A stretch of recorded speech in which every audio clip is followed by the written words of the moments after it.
Les tracances, peut-on mélanger télétravail et vacances? Si la perspective de la rentrée vous démoralise, vous pourriez être tenté de tester le concept de traquance. Cette nouvelle formule à la mode consiste à télétravailler depuis un lieu de vacances. Mais attention, cette forme de télétravail alléchante n'est pas possible pour tous les salariés et n'est pas sans risque. Explications. C'est quoi les traquances? Le terme de traquance est un mot valise formé à partir de travail et vacances. Même si ces deux notions sont a priori contradictoires, il est désormais possible de les concilier grâce à l'essor du télétravail dans les entreprises. Le concept de traquance, ou workation en anglais, consiste à télétravailler depuis un lieu de villégiature, par exemple pour pouvoir accompagner son conjoint et ou ses enfants qui sont, eux, en vacances. Malgré l'ambiguïté du mot, celui qui choisit cette formule est bel et bien au travail. Il exerce simplement son activité en télétravail, depuis un lieu qui n'est pas son domicile.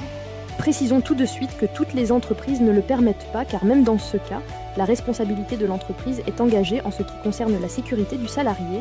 Selon l'article L. 1222-9 du Code du travail, tout accident survenu sur le lieu où est exercé le télétravail pendant l'exercice de l'activité professionnelle du télétravailleur est présumé être un accident de travail. Qui peut partir en traquance? Et vous l'aurez compris, prendre des traquances n'est pas possible pour tous les salariés, ni même pour tous les télétravailleurs. Quand une entreprise accorde des jours de télétravail à ses employés, elle définit la durée de télétravail autorisée, mais aussi les lieux depuis lesquels les salariés peuvent télétravailler.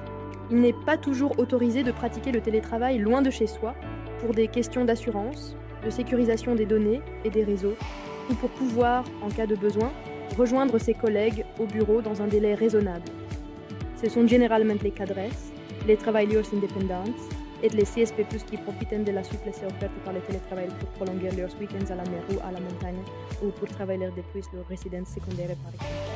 Selon des statistiques datant de 2022, 70% des télétravailleurs sont des cadres. Les traquances leur sont donc généralement réservées. Cette formule séduit tout particulièrement les jeunes cadres, friands de nouveaux modes de travail plus souples. Selon une étude IWG parue en juin 2023, 54% des 18-24 ans et 45% des 25-34 ans prévoyaient de prolonger leur séjour sur un lieu de vacances grâce à cette forme de travail nomade. Comment demander des traquances?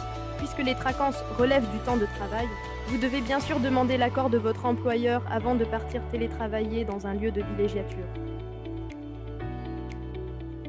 Renseignez-vous au préalable sur les conditions de télétravail dans votre entreprise et sur les éventuelles restrictions concernant les lieux d'où vous pouvez télétravailler. Certaines entreprises autorisent leurs salariés à télétravailler depuis n'importe quel lieu, mais en limitant la durée de télétravail à 3 jours par semaine par exemple. D'autres autorisent que leurs salariés à télétravailler dans la foulée de leur congé payé, à condition qu'ils ne partent pas trop loin, à 2 heures de décalage horaire maximum. Si votre manager vous autorise à télétravailler hors de votre domicile, n'oubliez pas de mettre vos collègues au courant avant de partir et d'emporter avec vous tout le matériel dont vous pourriez avoir besoin. Quelles sont les limites et les risques de cette pratique? Même si la perspective de télétravailler depuis son lieu de vacances peut sembler séduisante de prime abord, cette pratique fait polémique, y compris chez les salariés. Les traquances n'ont pas que des avantages, loin de là. Leur principal inconvénient, c'est le risque de brouiller les frontières entre le temps de travail et le temps de repos, la vie privée et la vie professionnelle. Le danger pour le salarié est de ne jamais se déconnecter, même pendant ses congés, et ou d'être sans cesse sollicité par son employeur. D'ailleurs, ce drôle de concept hybride n'existe pas dans le Code du travail. Ce texte ne reconnaît que 2 situations, les congés payés quand on est en vacances et le télétravail quand on travaille à distance.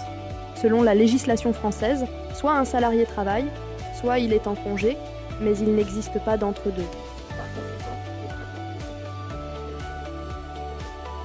En revanche, laisser télétravailler un salarié pendant ses congés payés constitue un manquement de l'employeur, car il a l'obligation d'assurer au salarié son droit au repos.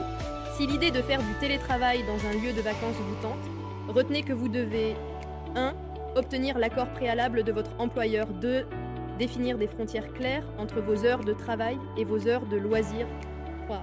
Respecter les limites et les conditions posées par votre entreprise et ne pas abuser de l'autonomie que votre employeur vous accorde.